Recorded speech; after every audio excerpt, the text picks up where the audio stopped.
ఏ జన్మలో ఏ పాపం చేశానో ఈ జన్మలో అనుభవిస్తున్నాను. నీకు చేతులు జోడించి దండం పెడతాను. మీరు మంచి చెయ్యకపోయినా పర్వాలేదు, చెడు జరగాలని మాత్రం కోరుకోకండి.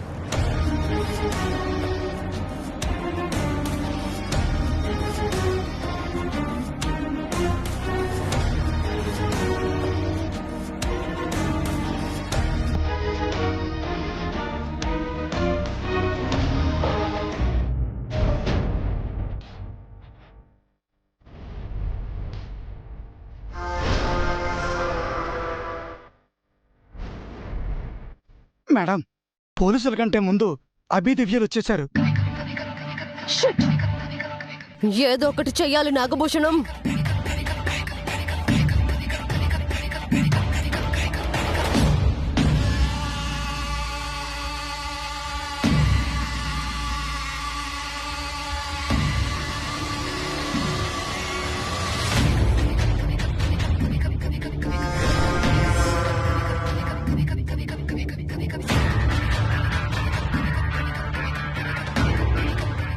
నాగభూషణం మేడం, వాడు పేషెంట్ని చూసే పనిలో ఉన్నాడు. నువ్వు వెళ్ళి ఆ స్కెచెస్ బ్యాగ్ పట్టుకొచ్చేసాయి. Okay madam.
ఎస్,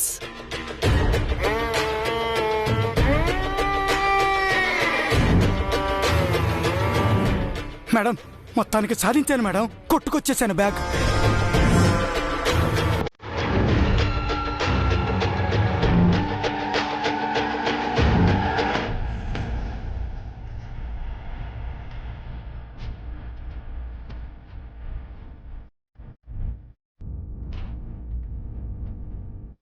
అన్నయ్య, శశి, నేను రావద్దన్నాడు కదా, ఎందుకు వచ్చాను? ఉండలేకపోయానన్నయ్య. ఎలా జరిగిందండి? సడన్ గా కారుకు అడ్డొచ్చాడు. బ్రేక్ వేసేలో పడిపోయాడు. తలకి దెబ్బ తగిలింది. ఆపరేషన్ చేయాలన్నారు. అతని బంధువులు సైన్ కావాలంట. పోలీసులతో కూడా చెప్పాలి. జరిగిన దాంట్లో నీ తప్పేం లేదు కదా. డాక్టర్తో నేను మాట్లాడతాను.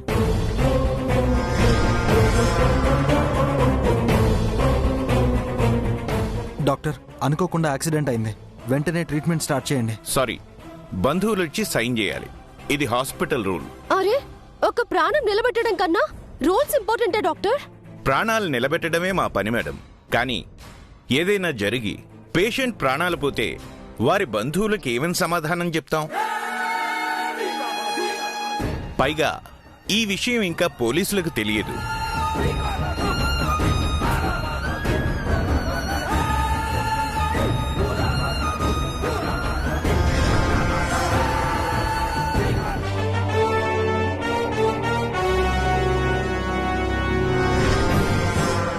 మేడం, మన రక్షక భటులు ఎంటర్ అయిపోయారు. ఎప్పుడు ఉంటుంది నాగభూషణం అసలు మజా.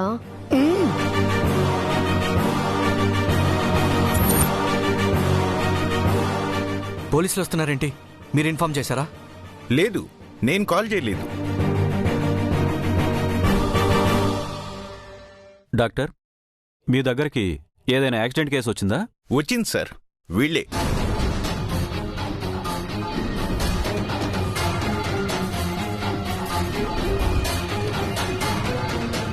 మీలో యాక్సిడెంట్ చేసింది ఎవరు?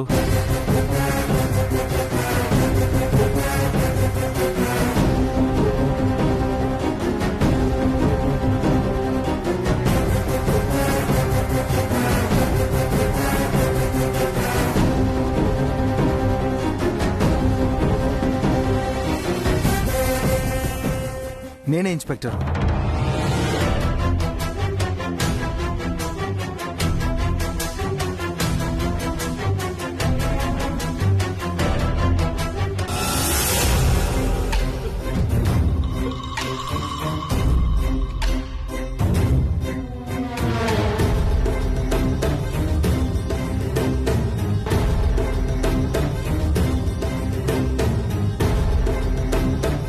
కావాలని చేయలేదు, అనుకోకుండా జరిగింది.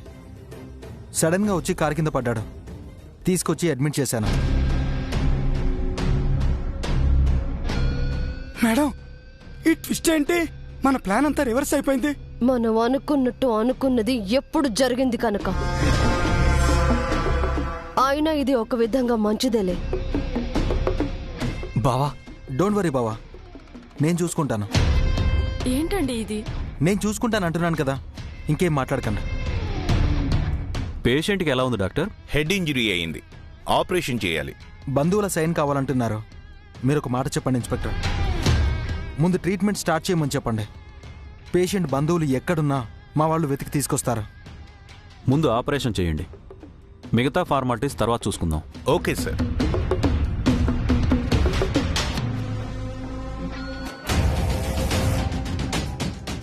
మీరు స్టేషన్కి రావాలి, కేసు ఫైల్ చేయాలి. Sure inspector. మీరు ఇక్కడే ఉండండి, నేను వెళ్ళొస్తాను. అన్నయ్య,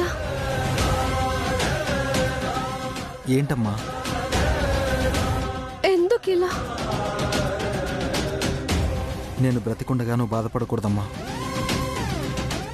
నాకేం కాదు, తొందరగానే వచ్చేస్తాను. చార్కేసా, వీళ్ళని దగ్గరను చూసుకో. అలాగే పదండి. పదండి ఇన్స్పెక్టర్.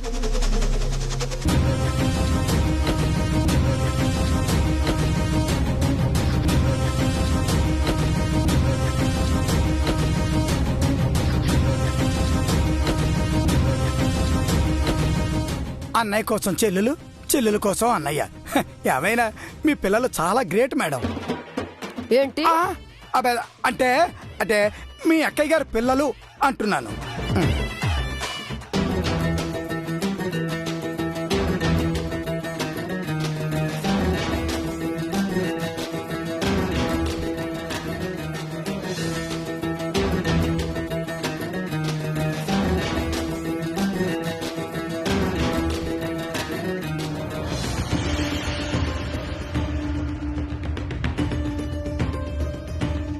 అన్నయ్య,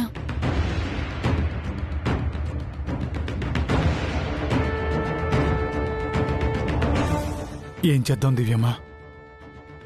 అతను క్షేమంగా కోలుకోవాలని, బ్రతికి బయటపడాలని కోరుకోవడం తప్ప ఇంకేం చేయలేం చార్కేశా.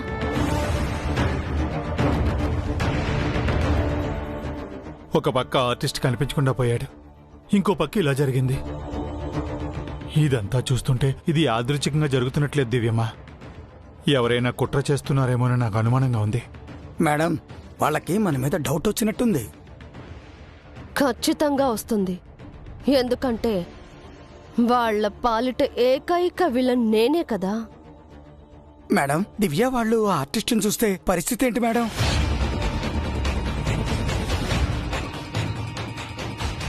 నాకు అదే డౌట్గా ఉంది చారుకేశా. పిన్ని వాళ్ళు ఫస్ట్ నుంచి మనల్ని ఫాలో అవుతున్నారు. వాళ్ళు ఆర్టిస్ట్ దగ్గర కూడా వెళ్ళుంటారని నా అనుమానం. ఆపరేషన్ త్వరగా పూర్తయి అతను అవుట్ ఆఫ్ డేంజర్ అని డాక్టర్ చెప్తే మనం ఆర్టిస్ట్ గురించి వెతకొచ్చు దివ్యమ్మా.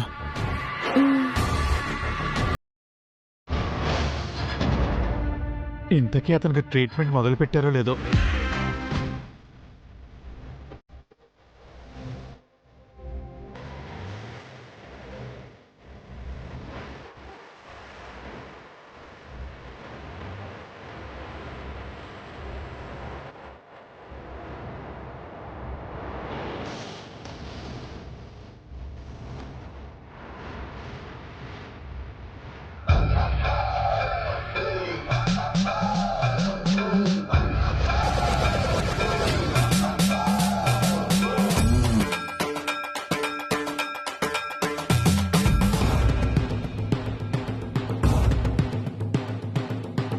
దివ్యమ్మా, ఒకసారి ఇలా వచ్చి చూడండి.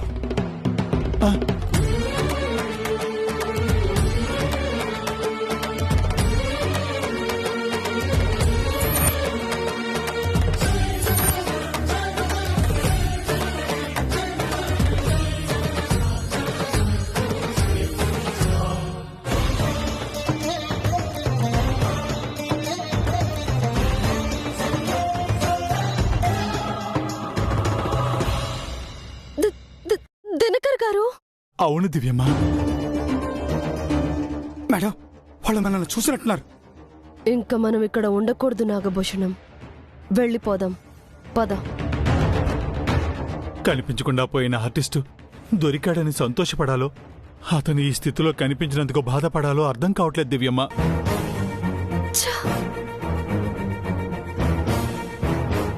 చారుకేశ, దినకర్ గారు స్కెచెస్ తో బయటకు వచ్చారు కదా, ఆ స్కెచెస్ ఎక్కడా? సార్, అతనికి యాక్సిడెంట్ అయినప్పుడు అతని దగ్గర సంచి లాంటిది ఏదైనా చూసారా? స్కెచెస్ లాంటివి ఏమైనా చూసారా? ఒక సంచి ఉంది. హ?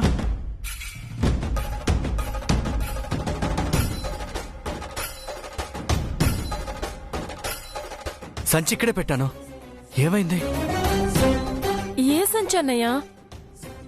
పేషెంట్ తాలూకు బిలాంగింగ్స్ వేసి.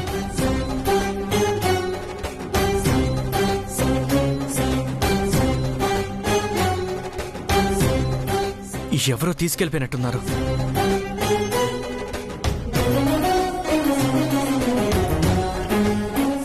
ఆ సంచిలో ఏముందన్నయ్య? తెలీదమ్మా. మీ పిన్ని గారు ఆ సంచిని స్కెచెస్ ని తీసుకువెళ్ళిపోయారేమో దివ్యమ్మ.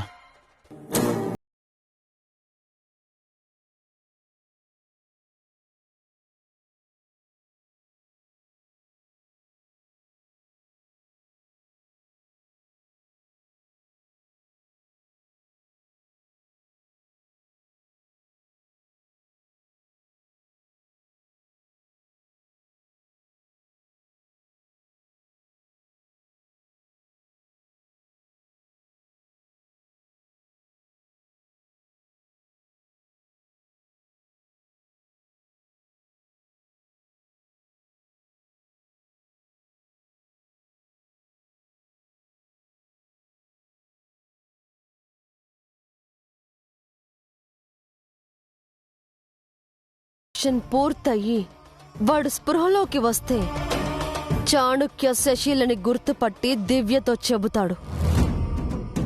వాళ్లే వారసులని దివ్యకి తెలిసిపోతుంది. అవును మేడం, ఆ ప్రమాదం కూడా ఉంది.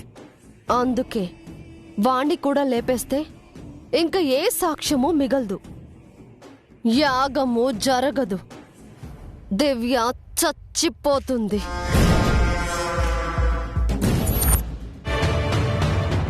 ఖచ్చితంగా ఇది మీ పిన్ని గారి పని అయి ఉంటుంది దివ్యమ్మ. ఆవిడికే అవసరం ఉంది.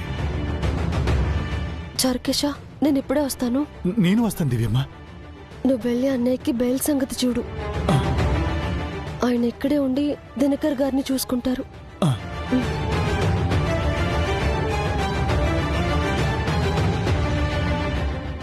సార్, నేను స్టేషన్ వరకు వెళ్ళొస్తానండి. పేషెంట్ జాగ్రత్త అండి.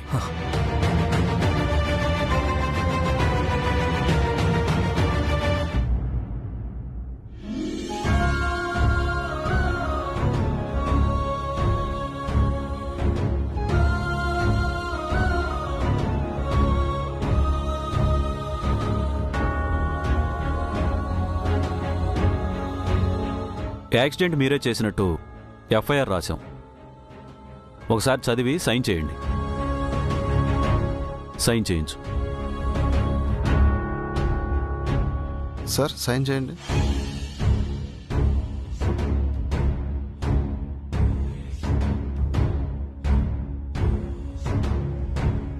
ఆ కాపీ ఫైల్ చేయి. అలాగే సార్.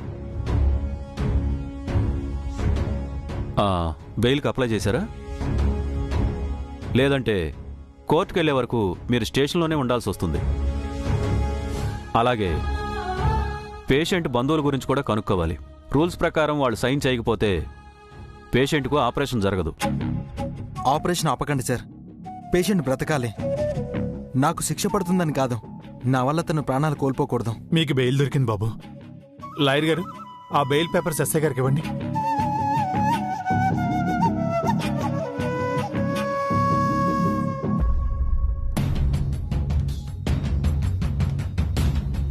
ఓకే సార్, మీరికి వెళ్ళొచ్చు. బట్ మా పర్మిషన్ లేకుండా మీరు సిటీ దాటి వెళ్ళకూడదు.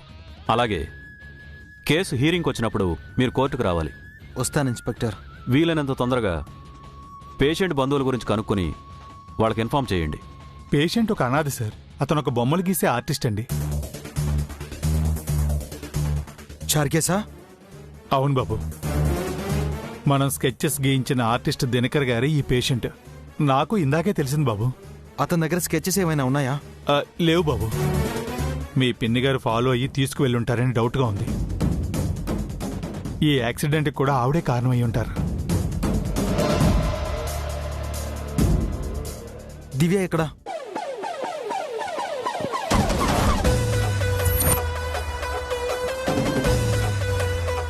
మేడం, మీ అమ్మాయి గారు వస్తున్నారు.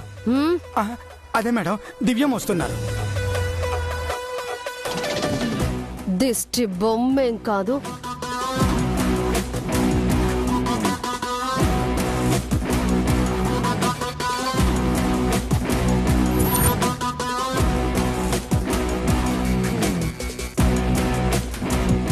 పిన్ని, ఏంటి ఇలా వచ్చావు? ఆ స్కెచెస్ ఎక్కడా?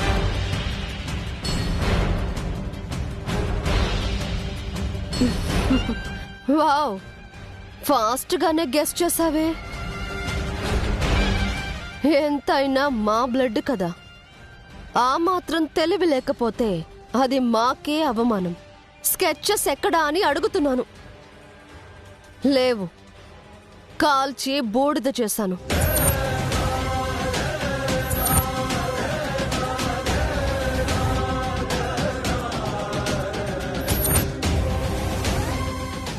ఏంటే, ఏదో నీ ప్రాణం పోయినట్టు అంతలా షాక్ అయ్యావు?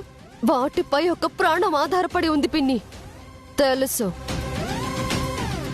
ఆ స్కెచ్లో ఉన్న వారసులను పట్టుకుని యాగం జరిపిస్తే శాపం పోతుంది. కానీ నాకేంటి లాభం? మీరు చస్తే సంతోషిస్తాను, కానీ మీరు బతికిపోతే నాకు బాధ కదా. నీకెంత సాడిజం ఏంటి పిన్ని? ఎందుకు మాపై ఇంత కక్ష కట్టావు? అసలు ఎన్నాళ్ళు ఈ పగ ప్రతీకారాలు? దేనికి ముగింపు లేదా? నీ చావే దేనికి ముగింపు. ఇంకా ఎంతమంది చావాలనుకుంటున్నావు? శత్రుశేషం ఉండాలని ఎవరనుకుంటారు? అందరూ చావాలి.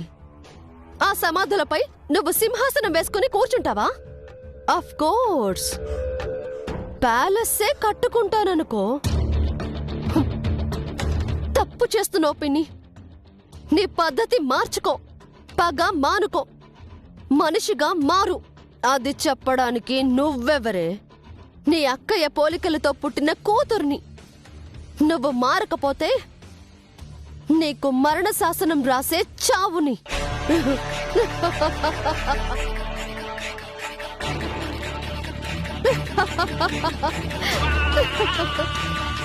విన్నావా నాగభూషణం? ఎవరి దగ్గరికొచ్చి ఏం మాట్లాడుతుందో?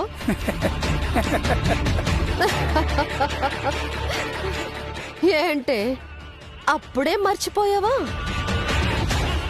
మీ అమ్మను చంపిన దాన్ని, మీ అమ్మా నాన్నల చావుకి కారణమైన దాన్ని నాతోనే ఛాలెంజ్ చేస్తావా?